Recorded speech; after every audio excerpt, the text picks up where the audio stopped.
When it comes to saving money at home on the grocery bill, there's no better way to do it than growing your own food at home. And the place to start when it comes to getting all the ideas and the things you need is your local garden centre. When it comes to edible plants, there are a few tricks that I can share that help you enjoy maximum success. Now, one tip that I can give you is when you're in the garden centre, always look for the healthiest plants. And that means that there's no dead leaves, that the plants are nice and full in the pot. And here's a little tip for you. Don't be scared just to tip them over like that, ease the pot off and look at those roots. You see those beautiful white roots all around the outside, and the fact that it's not root bound, well, that is a classic sign of a super healthy plant.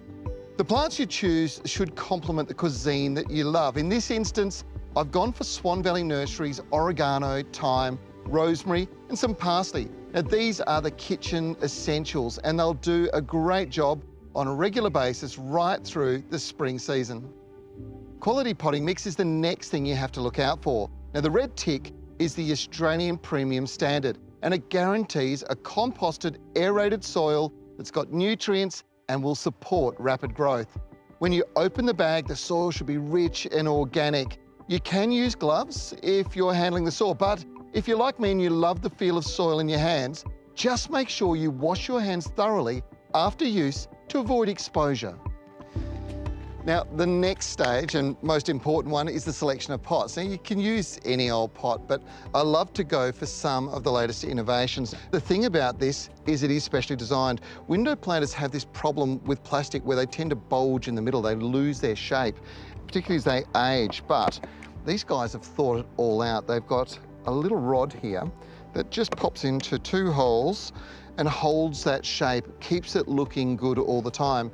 Now, the next stage of this is a little bit of soil in and plants. Place some soil in the bottom of the pot, allowing the plants to sit about 5 centimetres under the outside edge or rim of the pot. Then gently fill in the gaps with the potting mix once they are placed. Firm them in gently and water to ensure that there's no air pockets in around the roots that might dry them out. Well, how good does that look? And I've got one more suggestion for you. When you do this project, don't do one, do two.